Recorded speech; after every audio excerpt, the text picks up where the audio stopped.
As you guys know, this is the last lecture. We had got the final exam on Wednesday, a fact that probably wasn't lost on most of you. And we're going to finish up today by talking about success stories. We'll talk about how a lot of the principles that we talked about in the class have been put into action in real-world settings by some very inspired people. And they're quite interesting stories.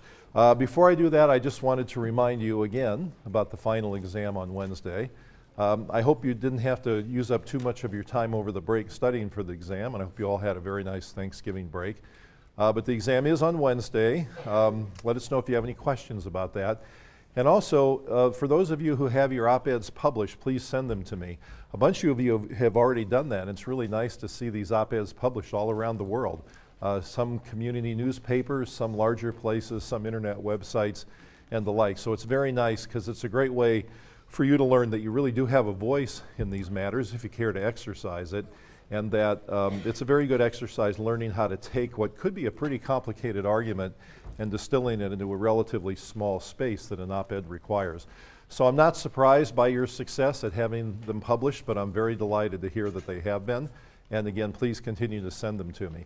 And if you're inclined, if you feel like you've got a good point to make in your op-ed, and you felt that there was some reason to do it just beyond the assignment from the class, if you don't hear back from a publication after a while, it usually means that they're not going to publish it. And it's perfectly fine to call them to find out, or just to go ahead and send it to someplace else. And so keep sending it. If you're devoted to having it published, and I hope you would be, then continue to submit it to other places until you find some place that will publish it.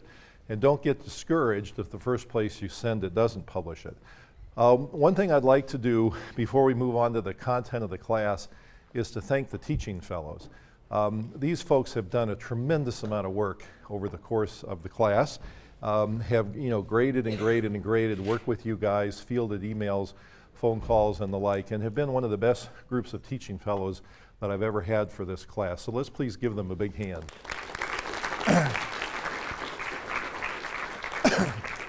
And as I did in the beginning of the class, don't forget that they're going to be grading your final exam, so maybe you should give them another hand. There you go.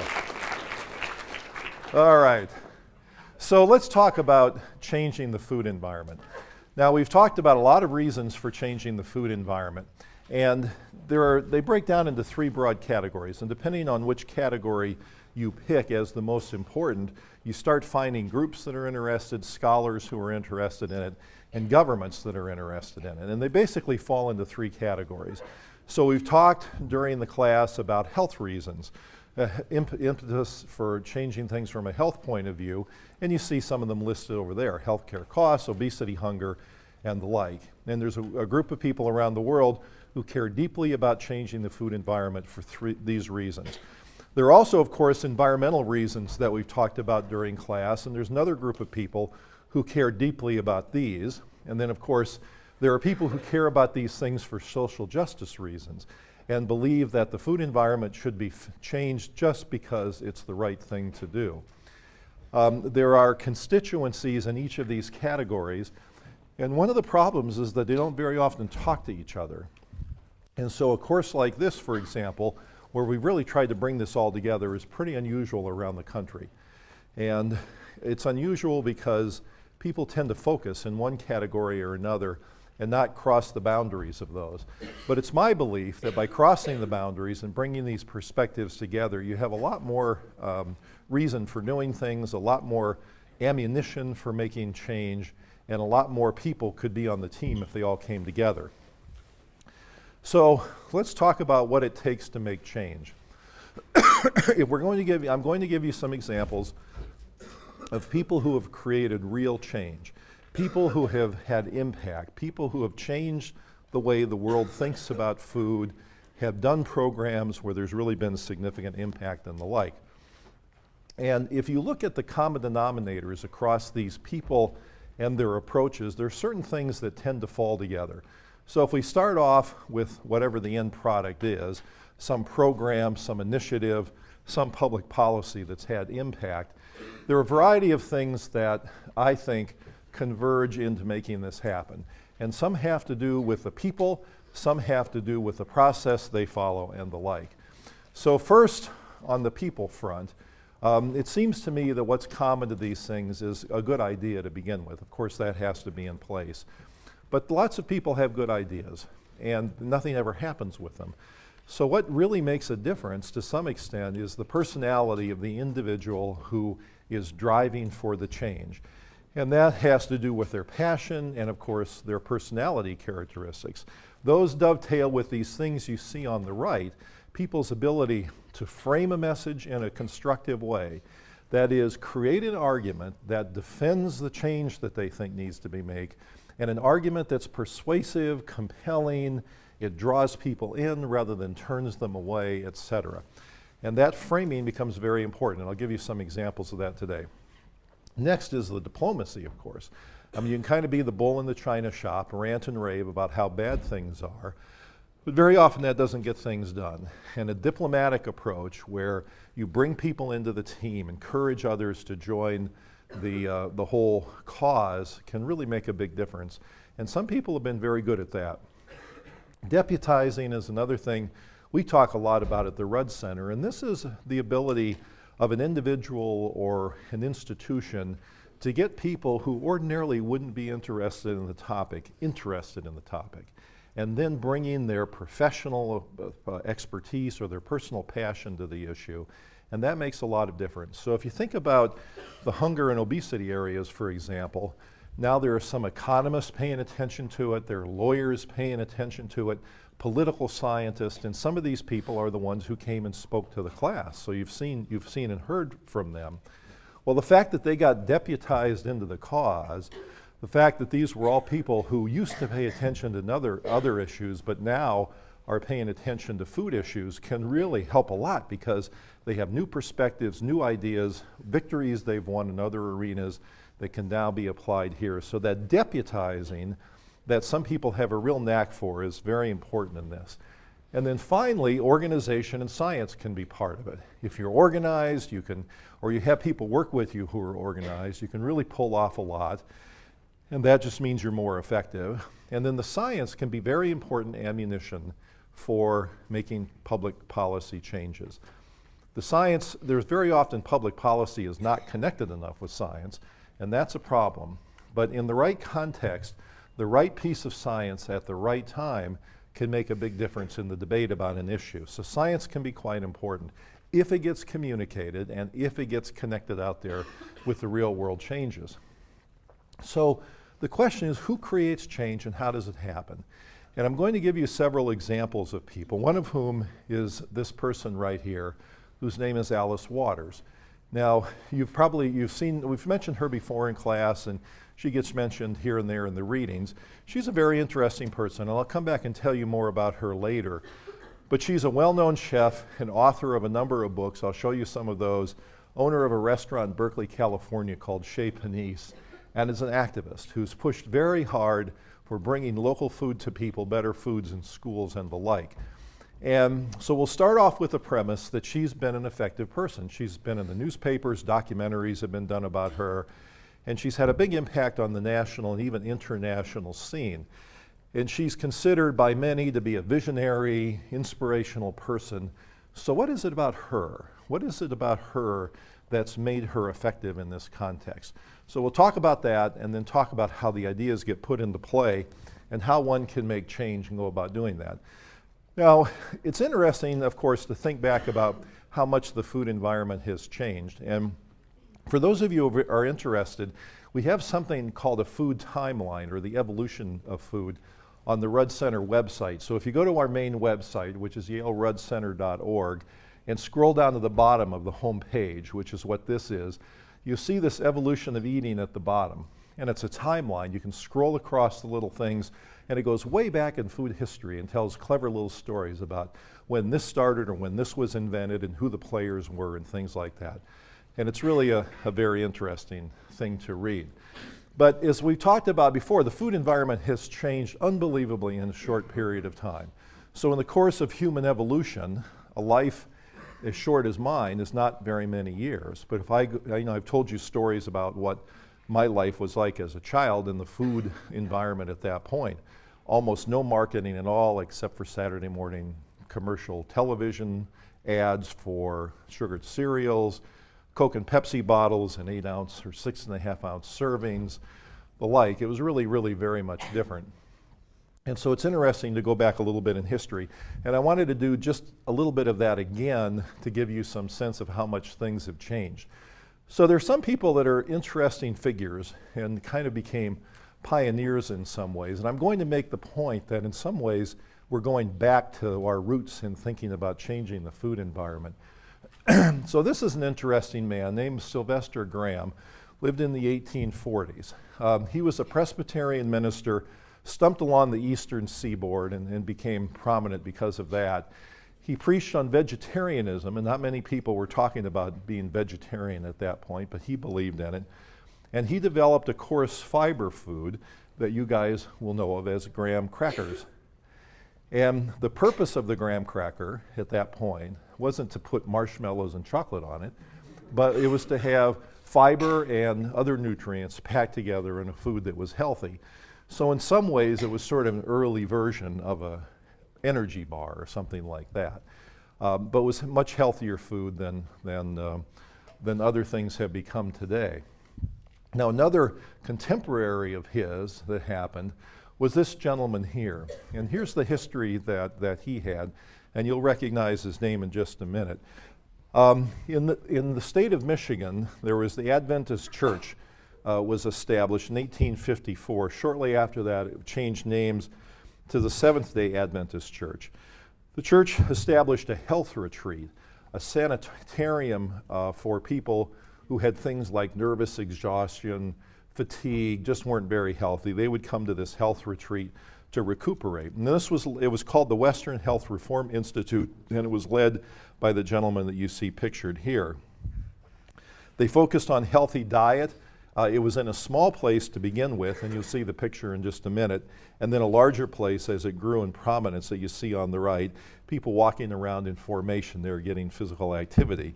So you talk about healthy diet, natural foods, and physical activity, it starts to sound like the prescription that we believe in today for a remedy of a lot of the world's chronic diseases.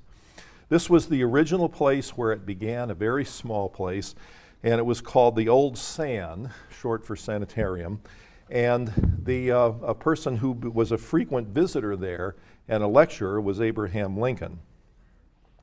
It grew in size from that little place to a much bigger place, and then a much bigger place after that, and became a very prominent institution in the United States. The location of this was Battle Creek, Michigan, and as you may imagine, the name of the person, the physician who ran this, was John Harvey Kellogg. Now, the history of the cereals that he developed were interesting. The cereals he developed, the cereal wasn't really a product, or it wasn't really considered a food until Kellogg came around and started thinking about grains as something people should be eating more of, and something that could be eaten in a healthful way. And so he developed combinations of grains and doing different things with grains, and then the cereal was invented at that point. And then some funny things happened, like at one point they were playing around with grains, there was a fire, and from that came cornflakes. And so there were accidental discoveries, but other things that were more intentional that helped form the shape of the cereal world. There was another gentleman who entered in 1891 the Old San, suffering himself from nervous exhaustion. He decided that there was a business opportunity here, that Kellogg had a good idea, and so he decided to go into business himself. His name was C.W. Post, and then Post cereals were born from that. Now the interesting so Post Toasties was the original cornflake that Post made, and then Grape Nuts goes way back to the early 1900s and was one of the original products that the Post company developed. There's just a little aside, interesting history, is C.W. Post had one child. Her name was Marjorie Meriwether Post. She married a banker, the fellow you see pictured here, E.F. Hutton, and so they became quite a powerhouse family, as you might imagine. So if you look at these two gentlemen, Post on the left and Kellogg on the right, and think about what they stood for. The original cornflakes, Grape Nuts, mixed grains, healthy foods, exercise, back to nature, locally grown things for the most part. You wonder what they would think if they looked at their own products today and they got to see things like this. And so the Post and the Kellogg companies are quick to boast about the history and about the prominence of these people and how they got started with cereals and healthy foods and things like that, not sort of realizing the irony that these two people would probably be appalled if they saw what was being sold today under their names. But it's also interesting, isn't it, that when we talk about today's diet, the vegetarianism that Graham preached, the grains, the exercise, all these sort of things that these other guys stood for, we're right back to some of those same values again. So it's an interesting return to our past, if you will. So the modern food environment has come a long way, and I'm going to show you a cute little clip from YouTube that doesn't have much to do with Post or Kellogg, but I just thought it was cute. And so as you hear this, it'll seem redundant in about the middle, but if you listen till the end, it gets cute.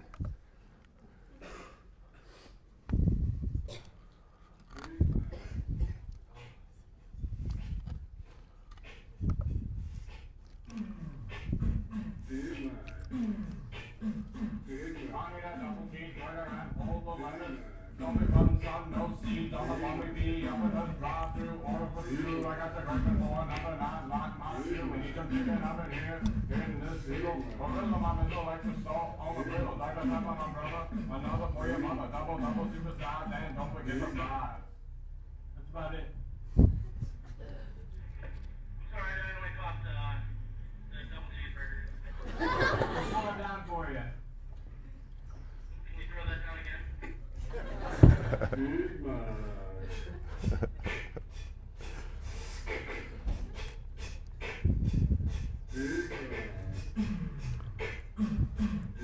I need a double cheeseburger and hold the lettuce. Don't be from the sun, no seeds on the buggy bee. Up in this drive-through, order for two. I got the craving for number 9 black my stew. We need some chicken up in here. In this pickle, charisma, my mizzle, extra salt on the grizzle. Nothing better, my brother. Another for your mother. Double, supersize, and don't forget the fries. So one more time. Speed this one up. Big Mac. Big Mac. Big Mac. Big Mac. Big Mac. I need a double cheeseburger and hold the lettuce. Double sun, no seeds on the bogey bee. Up in this drive-through, order for two. I got the craving for another 9 black my stew. We need some chicken up in here. In this pickle. Oh, you ruined the rap there.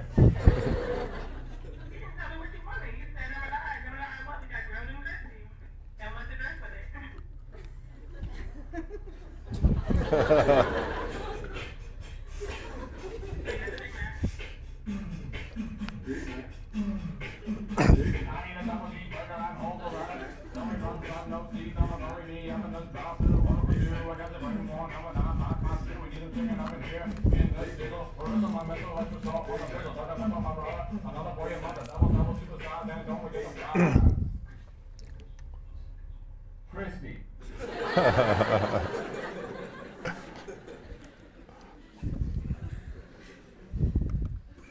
Okay, well, I'm not sure what that had to do with anything, but I thought it was cute. I know, it has to do with this. The food environment's changed a lot from the early days. Okay, so what should happen now? If we want to think about changing things, where should we go? What should we do, and what might be done? Well, one way, I'm going to give you two possible ways of thinking about it. One is to think about power, and the other is to think about top-down versus bottom-up change. And then they connect with each other. So if you think about the power to make change in the food environment, you can create a grid that looks like this, where you can cross power with impact and look at things that are high and low in power or positive or negative in impact. And then you can take various things that have been done and place them somewhere in this grid. So basically everything we talked about in the class, from the UN Millennium Development Goals to even the most local program, like some of the things that were discussed here in class, everything could be placed in the grid here as having positive or negative impact or having high or low power to really create change. So let's just put some dots, hypothetical dots in this as symbols of where things might fall. So let's take a dot over here, something that would have a positive impact but low power. So when you heard about the local sustainable food projects, for example, those have high local impact, but nothing really is happening nationally because of some program that might be occurring here in New Haven. It could potentially, but it's not yet. It's really a locally focused impact, a very positive one, but low power on the national or global scene. And so that would fall in that quadrant. You could take something like food advertising and put it over here, having a negative impact on health and well-being and being very high in power. And so we could think of all the different things we've talked about and populate this grid with various things that fall into different quadrants. And if you want to make change, so this would be the status quo. This is where things might be right now. If you want to make change, there are a couple of ways that one might proceed. One way would be to work down here, and that's to find the things that are having a negative impact and try to change the situation by moving the dots over here. So you're taking the things that are having a negative impact and making them less powerful. So a perfect example of that would be efforts to reduce the amount of food advertising that children are responding to. It's still going to be there, but if you reduce the amount of it or put limits on the type of it, you'd be giving it less power. So that would be moving the dots from one part to another. And we talked about a number of things that would fall into that category already. The other way to do it would be to focus up here in this quadrant, to take things that are positive but low in power and try to move those dots over here, and so you end up with higher power with those programs. You take something local and make it spread, make it more prominent, create a national law or a state law that puts it into place in more localities would be examples of that. And so the people that we're going to talk about today are people that are doing just this sort of thing. They're taking things that started small, started with an idea, but they're making them more powerful, more prominent, and bigger. And that's one key to making social change. And that's one area where the people that we're going to talk about work. So those moving things from the bottom left to the right is really a top-down approach for the most part. You need government to be involved. You need laws, regulations, litigation perhaps, those sort of things. And that really is a top-down approach that might work like this, where you get federal action or state action, usually in the form of laws or regulations. Those things percolate down here to the individual. And so you start at the top and you hope to create things that affect the lives and the behavior of individuals. Now you can also look at what happens in between, which is local action that affects the individual. So these two things percolate down to local actions, which in turn affect the individual, which sometimes happens.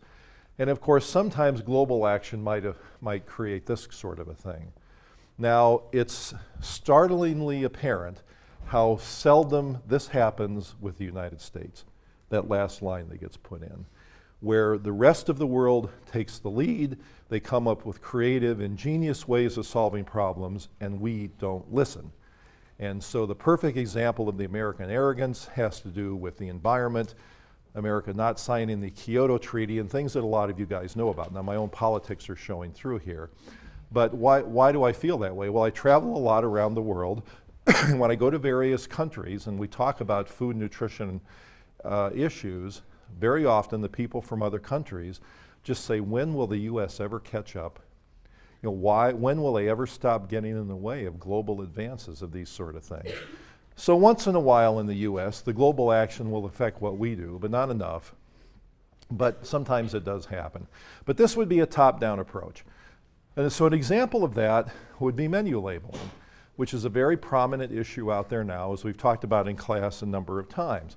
Putting calories or other nutrition information on menus at restaurants or on menu boards and the drive-in windows at fast food restaurants. Now this is being fought out a lot across the country in the federal arena, with several people in the House and the Senate introducing legislation on menu labeling, the food industry introducing its own weaker legislation as an act of preemption, things happening at state and local levels around the country.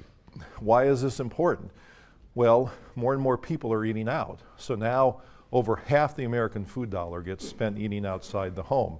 And as you can see from this revenue chart, the amount of money that gets spent on restaurants is absolutely enormous. The restaurant industry is very effectively organized into a group called the National Restaurant Association that has considerable lobbying muscle and fights these menu labeling laws and has since their inception. The rationale has a number of pieces, and you can see them listed right there. Most of these would fall into the category of common sense. But these have to do with the frame of how you would approach the menu labeling law. So let's talk about inspirational people in this picture, excuse me, and we can talk about a top-down approach. So there are some people that have made this possible. There are some frames of the issue that have made this possible, and then there's some science that's made this possible. And we'll walk through this quickly as an example of top-down approach. I want to talk more today about the bottom-up approach.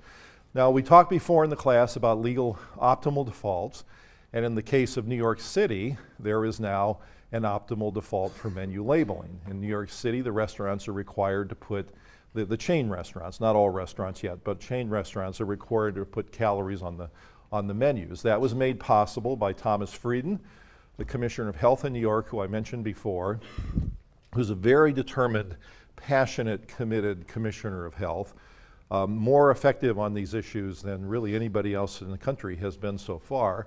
And he's supported by Michael Bloomberg, who's a very public health-oriented mayor. And you put these two together, you've got some passion and some commitment and some power, and that's allowed this to happen in New York City, but not without a fight. And so the restaurant industry sued New York City 2 different times, ultimately lost, and so now menu labeling is in effect. But there are different ways to frame the issue. Now they have, the health commissioner there and the people working with him and the advocacy community have had to go out and convince the public that this is a good idea. And you have arguments to convince people that it's a good idea. And the frame is really a very important thing. And there are 2 different ways this issue has been framed, one more prominent than the other, but in my mind, the less prominent one perhaps is the ultimate winning argument here. One is health, of course. People are eating out at restaurants. They don't eat very well when they eat at restaurants. They don't know what's in the food. They deserve to know. It's a pretty clear argument, logic chain right there. And that's the most prominent argument that gets made. The risk in pursuing this argument, it's a very good one, and depending on what the science shows, it could be a very good frame. But as we know from science, several predictable things are going to happen. The science on an issue will be mixed. You'll have some studies that will say that it's good, some studies will suggest that it's not good. That's just the nature of science. It'll take a long time to work this out. The proponents will seize on the positive science, the opponents will seize on the negative science, and in the minds of the public, it kind of gets put into this mash that ultimately may not make much sense to people. And the science could help this argument, or it could weaken the argument depending on what the science shows. And one thing you can almost guarantee is that the food industry will support scientists that are friendly to the food industry to do their own set of studies, and one can pretty much guess in advance what those studies will show, and that will muddy up the waters even more. A second frame is that people just have a right to the information. And this is a frame that's very hard for the industry to refute. And that argument, I think, can be very important. So here, for example, up in that doorway there, and the doorway there you see exit signs. There's another one there. Probably nobody has ever done a study to suggest that lives are saved in the event of a fire with exit signs posted in bright red letters. But you have a right to have that information there, just in case it's helpful, just in case it might save your lives. You have the right to have the information there. You're all wearing clothing that has tags on it, okay? That's all part of somebody sometime pushing the government to have tags on clothing. Why? Nobody's ever done a study to show that you're better off because you have tags on your clothing, that you're going to live longer, you're going to save money, you're going to make wiser choices. But you want it there, and you'd probably be upset if it got taken away. Why? Because it's your right to know what's in the clothing. So that would be an example. Okay, even on a pillow, you see this sort of thing. Even if you gargle with Listerine, there's a label that will tell you what's in it. And of course, there's the precedent with food labels. In packaged foods tell you what's there. And my guess is that there would be complete consumer outrage if those labels got taken away. But nobody's done a study, a convincing set of studies at least, to show that consumers are better off because of those labels. There's some research, but not a lot. But it's the right to know. And don't we have the same right to know what's on restaurant labels? And so that's a pretty compelling argument. And as I said, harder to refute than the scientific one, which will probably end up mixed. But there is some science on this issue. And the science is very interesting. So for example, one argument is that the industry makes is that the industry provides information to people anyway. So you may see, if you go into a McDonald's outside of New York, where the restaurant, when the menu labeling isn't required, little pamphlets sitting somewhere, maybe a poster on the wall, and so or it's on a website. So they say, we don't need to put it on the menu, people can get it anyway, and we make it available. Well, our very own Christina Roberto, one of your teaching fellows, did a very interesting study in some places, fast food places around New Haven, to find out how many people actually access that information, and it turns out to be about 1 in 1,000. So yes, they make it available, but no, people aren't using it, and it's not having any impact on consumer choices. Another bit of information is that consumers don't want the information. The industry has made this argument. People really don't want it. They don't care to have it. They're out to enjoy themselves, and they don't want their experience spoiled by knowing how many calories are in the food. But the polls show that that's really not the case. People really do want the information. And there are a series of studies on this. In fact, a very, very nicely done study that Christina has just completed and submitted for publication, showing the impact on what consumers choose to eat if they have the calorie information available or not. And without going into the details of the study, because it's not yet published, it makes a big difference. And so the science is supportive in this case, and you combine that with the argument that people have the right to know, you've got a pretty strong reason for doing menu labeling legislation, and that's a top-down approach.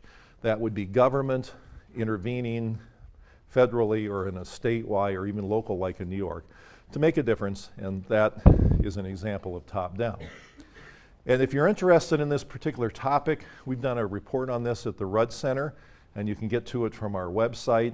And we've also published a paper that I think was in the readings, although I can't exactly remember, the paper on menu labeling legislation laws. Okay, now let's talk more about the local innovation approach. Let's talk about bottom-up kind of an approach. Starts with the individual. An individual in an area, a legislator, a person, a parent, anybody in the population can become an agent of change if they have the right characteristics and a good idea behind them. So the local innovation approach starts with the individual. Usually that person gets other people on a team and they form some kind of a group, may give it a name, may not. But these people then work to create local change by doing these things, where they try to get public opinion to change, and that allows institutions to change. So parents who band together to try to get better foods in schools would be an example of this. That would all start with an individual, then other people join the team, and then you get institutional change. And then when these things happen, at some point you hope that government gets involved and does something systematic, so that parents may get together in a given school, change things in the schools, but then you hope the local government might get involved and create change in the whole school system. That's what's happened in Berkeley, California with the program I'm going to talk about in a minute. And then of course an individual, an inspired individual, even by themselves can make a difference. This is one of the reasons why I've asked you guys to write op-eds, because it's a way to show that you really can make a difference. Now, why is local action so important? If you're looking at changing things on the net, let's say for the whole country, why can't we just have the federal government make laws and then the job is done, you've got everything taken care of, and in one fell swoop you get change. You don't have to worry about all kinds of things happening locally, which would involve thousands and thousands of communities, or at the very least 50 different states. Well, here are some of the reasons. Federal government tends to be much more affected by business interests than state and local governments, and therefore the federal government can be very slow to react on some of these fronts. In the tobacco arena, which has been a major public health victory, Only half the people smoke now that did several decades ago. That was totally done at local and state levels with taxes, Clean Indoor Air Acts, and things like that. The federal government's still done very little to deal with the smoking problem. And these other reasons, as you can see, are very important as well, that lots of times local ingenuity makes a difference. Industry can't fight all these local fires. And you get things spreading. Something happens in one community, the community next door hears about it, they do it, and you get this positive contagion that goes on that can be very, very important. But also, of course, if people are doing these things in their own communities, they own the change. They feel like they created it, they owned it, they developed it. And that's a very powerful impetus for things to keep going once they become initiated. So there are lots of examples of local action. And you've heard about some of them from the guest lecturers.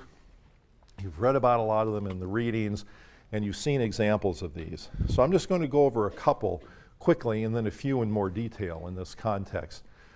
One example are community gardens. So this is the corner of 25th Street and Dickinson in northeast Philadelphia. So you can see from the surrounding neighborhoods that it's not the wealthiest area.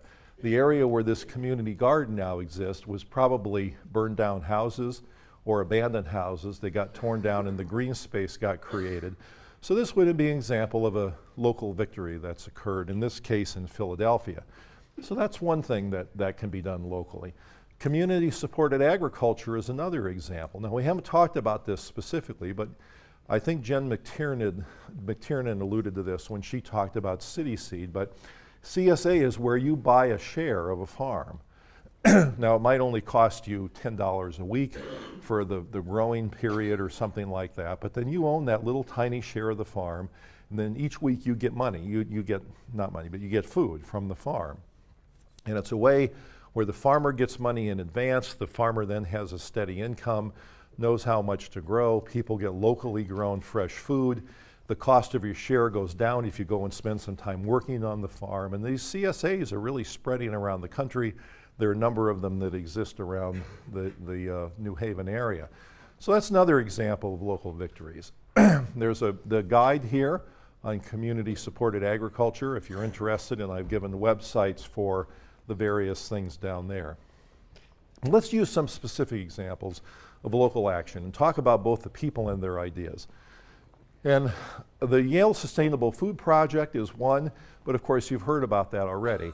And this was founded by Melina, who you heard from in a guest lecture, and Josh Bertel, who was here for a number of years, co-running the Sustainable Food Project with Melina, but we got recruited to be the president of Slow Food USA and has left the New Haven area.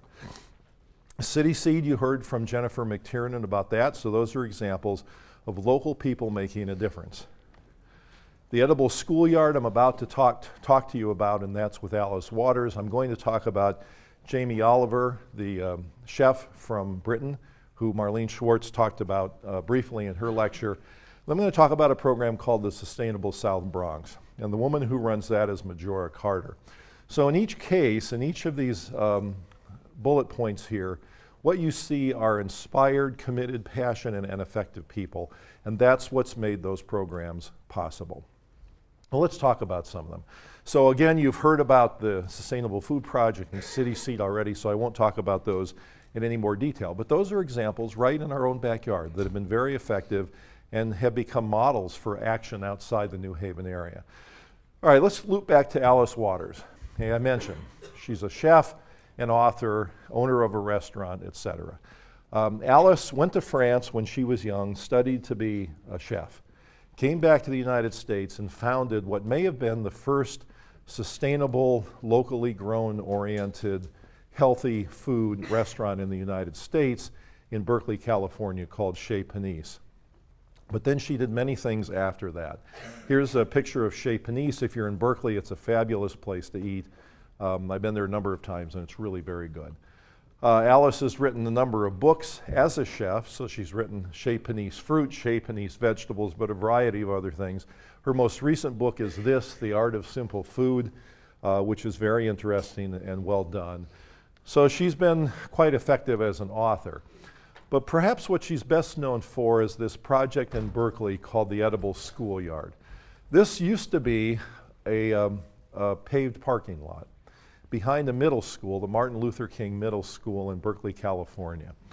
Alice, some years ago, had this very inspired idea that you're now seeing more around the country, primarily because of her, which is to create a garden food experience for the students right there on the schoolyard.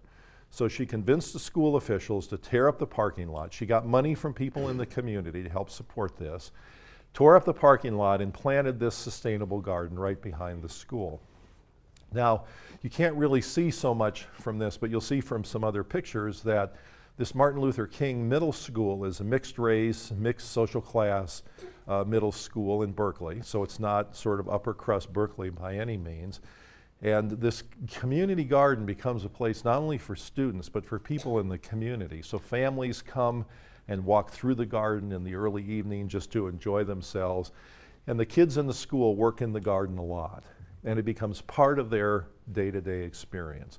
Foods from the garden go into the cafeteria. Some kids help work with the foods in the cafeteria. When the kids are doing poetry readings for an English class, they'll go in the garden and do it.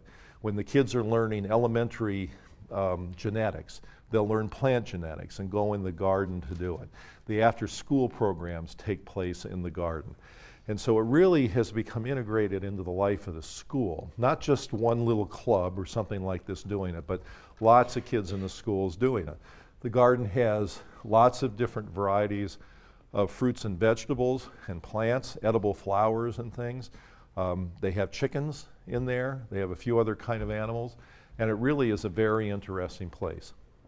And Alice's vision of this was to make food a part of the learning environment.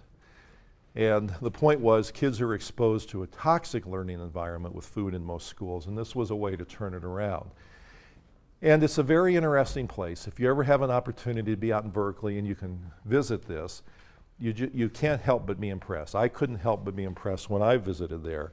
I mean, these kids are out there locked on to these plans. They're just completely passionate about it and committed to it.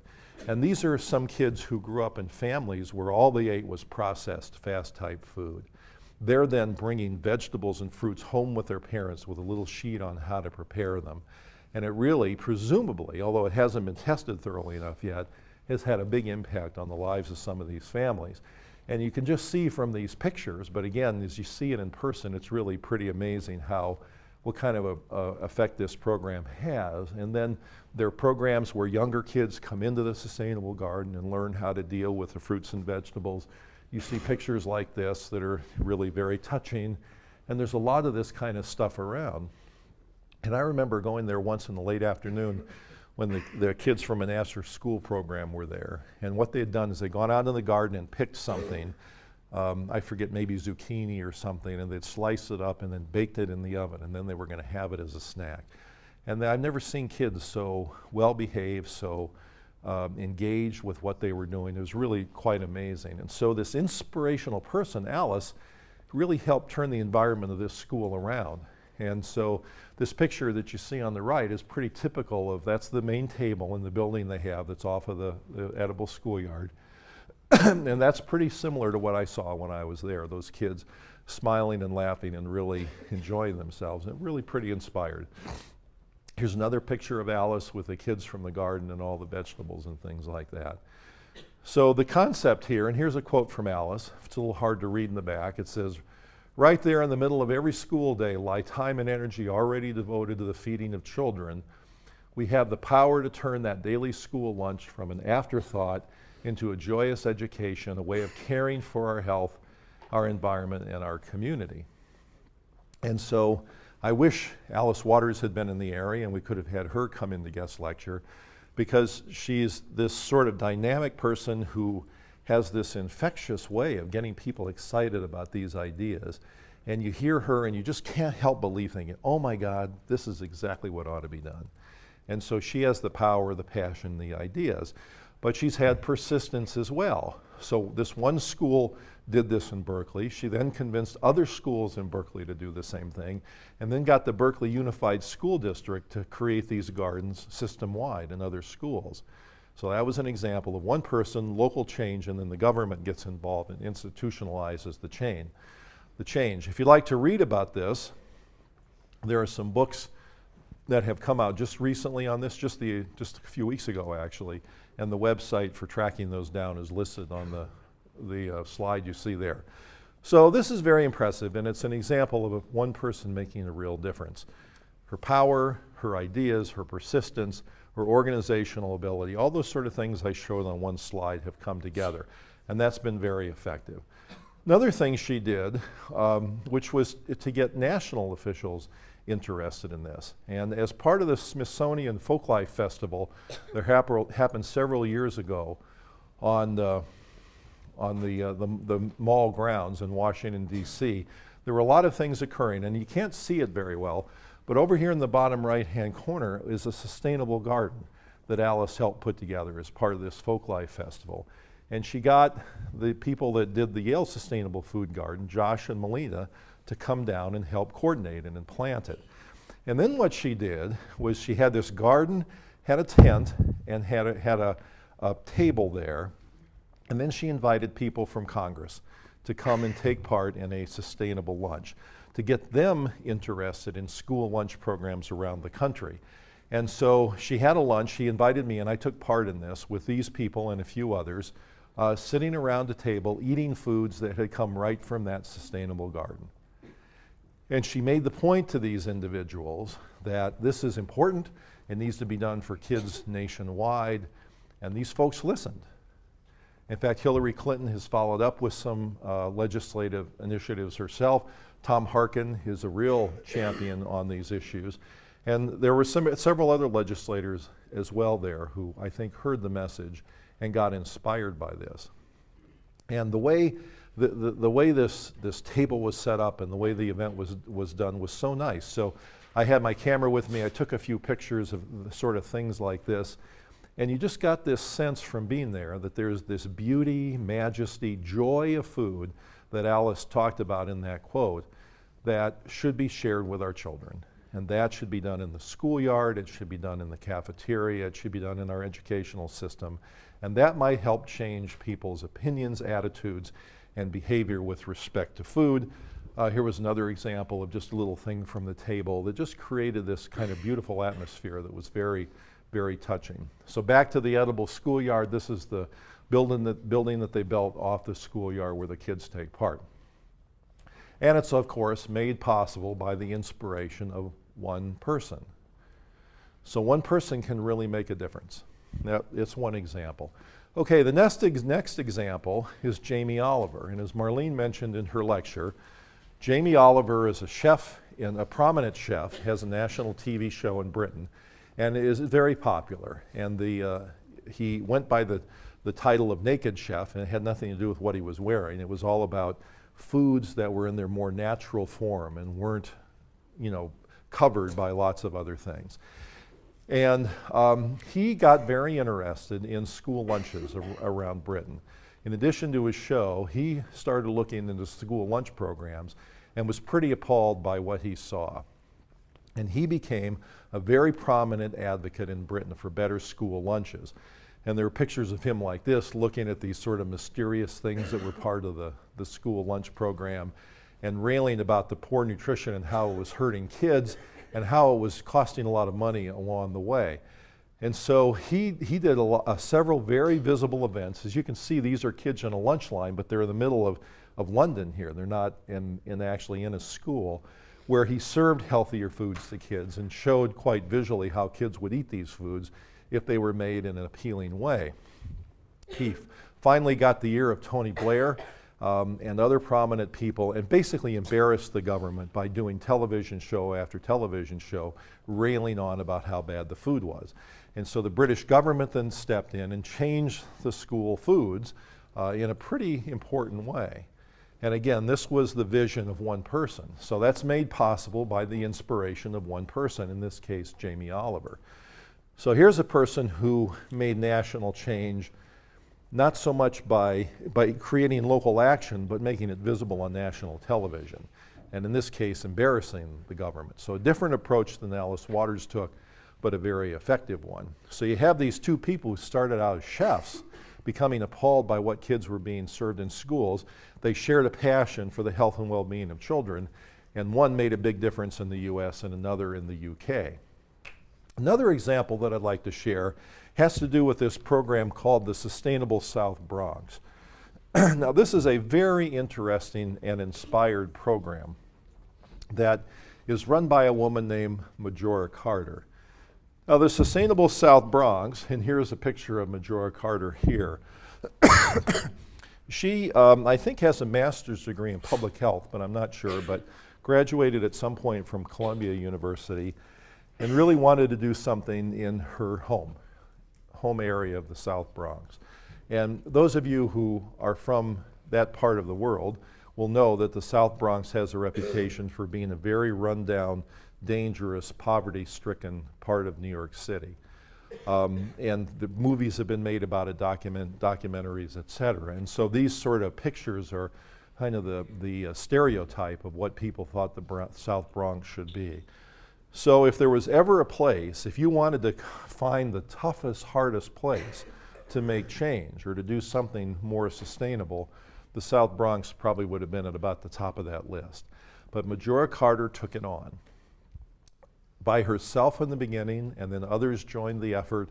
She got city government involved, and now the Sustainable South Bronx is an award-winning program that has international visibility. They still have a lot to do, but they've made some good progress as well. So you can go to their website, which is Sustainable South, it's, let's see, ssbx.com, and that's listed on one of the previous slides. And you can scroll through the information, but it's very impressive. And I know a number of you have been in touch with me about places to go do summer internships, to do volunteer work and things like that. I don't know if the Sustainable South Bronx has those sort of things available, but boy, if they do, it would be a really very interesting place to work. And a lot of good things happen in the context of the Sustainable South Bronx. So one of the things that they talk about are urban heat islands. And if you do a temperature plot, and this is one that just has hypothetical y-axis there, and you look at temperatures in various places, you see a spike in temperatures at the same time of a year in urban places. And it's pretty evident why this happens. You have things like the asphalt, the rooftops and things that absorb heat. So there's very little greenery in these areas to help cool things down, to provide shade, and also to just not absorb that heat and then keep the temperature high.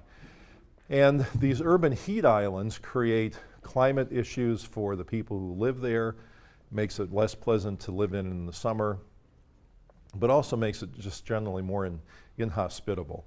So one thing the Sustainable South Bronx has done to try to solve this problem is to focus on rooftop gardens. So in the South Bronx there are a number of rooftop gardens that have gone into place. So you take something that you might see on the left and transform it to the kind of thing you see on the right. So some people have taken aerial pictures of parts of the South Bronx before and after the Sustainable South Bronx came in. And what you used to see is just a constant slate of black, if you will. And now what you see is the landscape peppered by green rooftops. Not enough of them yet, but more and more of them happening all the time. And of course, you can see multiple benefits to doing something like this. Not only the urban heat island problem, but of course, getting people involved with growing their food. You have a little more locally grown food. You get people out, families out doing things together, et cetera. And so, again, you might see this kind of a thing on a rooftop. And when you talk to the people who work in the Sustainable South Bronx project and hear them discuss how this kind of experience can transform people, especially children, it's really pretty impressive. Now they have vision in the South Bronx, and some of this has come true, to take something like this and transform it into something like this. They will take something like this, a common streetscape in New York City, and create something like this. Now, in order to make this happen, you need commitment, you need the support of government, because of course there's zoning issues and All sorts of city agencies have to be involved, and you need money to do them. And so it takes an inspired person to get people together to invest in this, and that's what Majora Carter has been able to do. And you see photographs like this, where people are out in canoes and kayaks with not a very appealing background, but if that factory is abandoned, I don't know that it is, but if it is, and it gets torn down and be replaced with park areas, you've got a lot more livable landscape. One of the things they did originally was to create a schematic for Hunts Point and create a riverside park there, and now they're trying to put that into place. They've talked about the South Bronx Greenway and have created a map for where it can go now and where it's likely to go in the future. And of course, you can imagine in an area like this how challenging that would be to create a greenway trail type thing. But they're working very hard on it and having some success. And there's some very interesting and creative things that they've talked about. First, they brought people together in order to argue for justice. So remember one of the first slides I showed, reasons to make change in the environment. You've got health, you've got the environment, and you've got social justice. Well, here, these people are tapping into two of those frames, really. Well, all three, if you will. But there's the health of our children is being threatened. You've got a social justice issue going on here. And then, of course, the environment's involved there. So when people band together like this, they can become a powerful force. So this would be an example of deputizing people into a cause.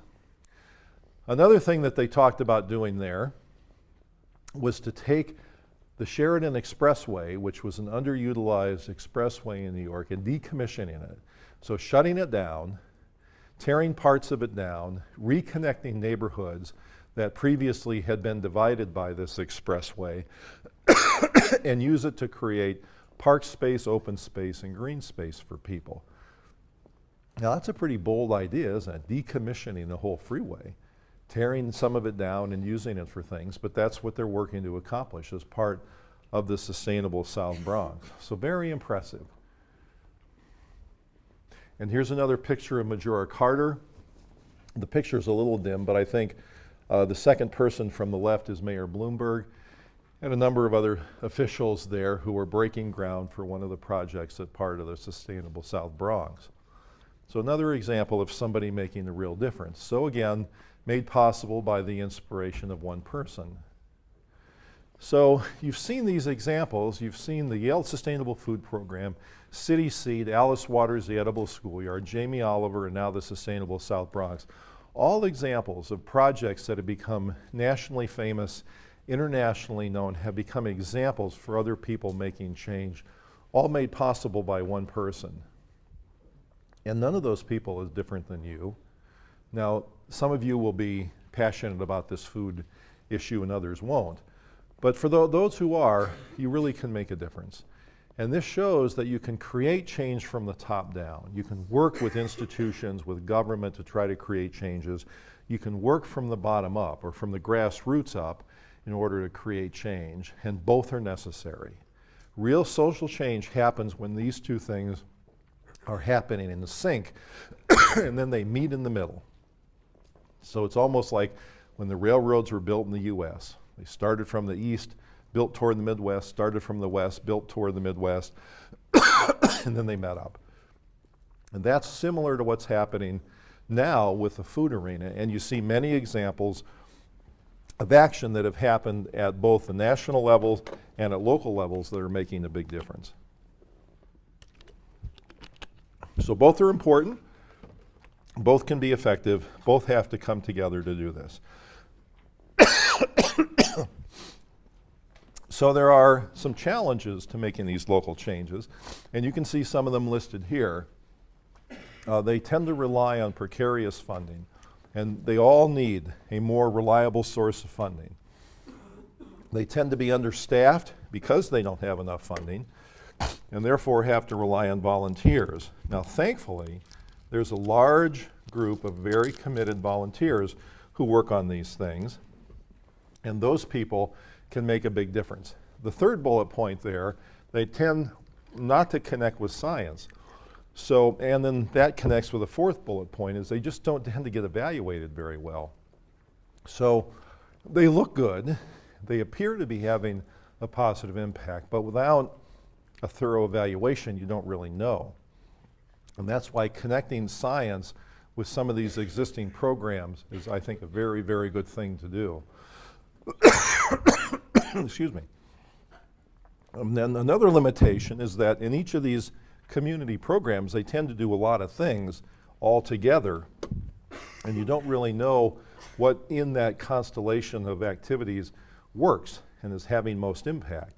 And the beauty of science is to be able to disentangle rather, a variety of things and see what might be most effective. So one very important role scientists can play in this whole picture is to help evaluate the impact of these local programs. Now, I'm going to show you a series of about 5 slides with a ton of things that are going to be resources for you to refer back to in the future if you wish. But I've collected a variety of websites that I thought would be helpful for you guys to see if you'd like to pursue any of these topics. So, as you can see, there are some things about City Seed up there. The Food Trust is a very active group in Philadelphia. If any of you are from the Philadelphia area or would be there in the summer and could volunteer or do some even paid work with the Food Trust, that would be a terrific place, because they're doing a variety of programs in Philadelphia, websites for the Edible Schoolyard, Sustainable South Bronx, and then a variety of other places as well. The Leopold Center is interesting. It's at Iowa State University and was one of the early centers for sustainable agriculture. It's named after a very inspired person named Aldo Leopold, who graduated from Yale, not as an undergraduate, I believe, but in the School of Forestry and Environmental Scientists, and was known as one of the first pioneers to deal with sustainable agriculture. And then you see some other things here that are interesting and around the country having to do with sustainability, healthy food in the community, and the like. There are a variety of other resources that are available, looking at nutrition advocacy, child marketing, the things in the New Haven area that I mentioned before, all resources if you'd like to follow up on those. Things that are dealing with obesity, public health and advocacy, or hunger and food security, and then a variety of places that deal with food and sustainability. So again, not expecting any of you to go to these websites, but if you're especially interested and you'd like to get more information, they're all there. So let's go back to our original slide and look at what has to be done. So if you look at the people that I talked about, so Alice Waters today, Jamie Oliver, and Majora Carter, all effective people that made a difference. All these things came into place. Unfortunately, science is really the last part of the picture, and I think is now being brought to bear on these sort of things. It'd be nice if science got involved in this process earlier, but all these other things have happened, and that's what's made these things possible. So I'd like to end with 2 quotes, and one from Gandhi and one from Margaret Mead, to talk about what it takes to make a difference. But before I do that, I'd like just to summarize to some extent what the whole semester has been about and what my aim was in bringing this course to you guys. One was to sort of show that the world of food is incredibly interesting, complex, and it has economic, political ramifications. Biology is a player, psychology is a player. All these things come into play whenever somebody makes a decision about what to eat. So one person reaches for one food, another person reaches for another food. Why? What's going on? Well, I hope you have some appreciation for the breadth of factors that address those issues. I hope you've also have some appreciation for food victories and food failures. On the food victories part, we've helped address the world's hunger problem, but not totally. One of the failures is that hunger still exists, with many, many millions of people affected. Obesity is a food failure. Food insecurity is a food failure. The fact that some people in the United States don't have enough to eat or don't have access to the right foods is a food failure. So there's a lot we have to do, but there have been some successes. Most people in our country, and around the world in fact, don't make a connection between the food they eat and the environment that they're exposed to.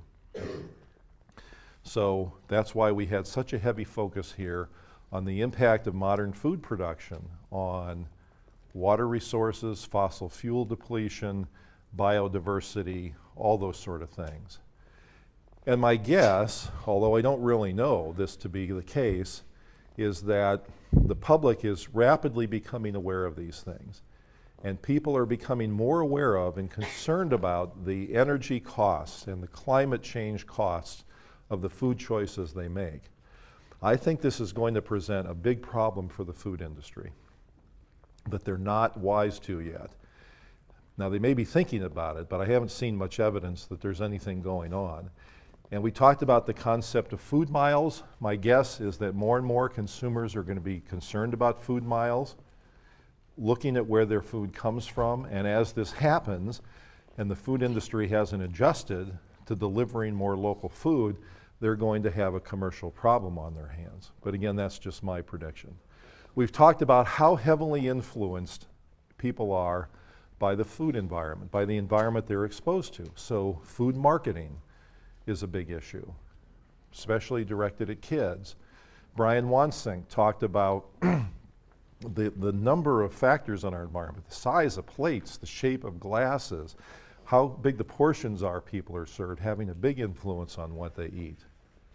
Marlene Schwartz talked about the food in schools. Rogan Kirsch talked about the variety of political things that affect food. It's amazing how broad this area is and how many factors are influencing what people eat. I also hope that you've come away with the appreciation of how important these things are to health and human well-being. The vast numbers, I mean, everybody's affected by food, of course, but vast numbers of people are affected by the food failures that we discussed. In order to address these things, we need vision, commitment, we need political change, economic change, corporate change, government change. All these things have to happen. And you guys are going to be in a position to change it. Every one of you will be able to change it one way or another if you choose to do it. Some of you will end up in law. Law is a big player here. Some of you will end up in government, some in science, some in a variety of things. Each of these areas has a way to contribute to this, as you've seen during the class. So if you look at me, a person with a background in psychology and public health, and then the other speakers who come along, what kind of backgrounds do they have? Rogan Kirsch in political science, Derek Yock from PepsiCo was an epidemiologist to begin with and a physician, Steve Terrett, a lawyer. All these people are having a big impact. And Brian Wansink, a person with a background in business and marketing, all these people are having an impact. So there's something that can be done from a lot of different perspectives, angling in on this one thing, which is impact and change. So you guys, if you choose to, can make a big difference. And so I hope these two quotes that I'm going to leave you with today inspire you as they do me. But one is this. This is a quote from Gandhi that talks about series of steps that occur as a country might be approaching political freedom. And he talks about what the enemies do who are fighting freedom. And he says this, that the first step is first they ignore you, then they laugh at you, then they fight you, and then you win. Now, the interesting thing about that is, now we're talking about food, and, that doesn't seem so important compared to the freedom of a whole country like India in this case. But these same steps apply. If you first talk about how the food industry and the people in government who favored the food industry responded when all these concerns first started getting raised, there was no threat, so they ignored it in the beginning. Then there was the laughing, the lampooning, and things like that.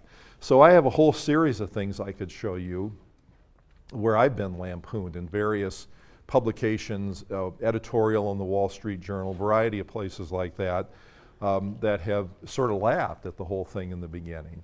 But then the threat became apparent. Then the people who were favoring the status quo and not wanting change felt like they had to fight. And that's the stage we're in now. And then to some extent, some of the victories are starting to occur. So the moral here is keep going. If you feel you're right and you're passionate about a topic, whatever it happens to be, and whatever position you embrace on this, keep at it, and then keep at it some more, because you might be plodding through some of these stages.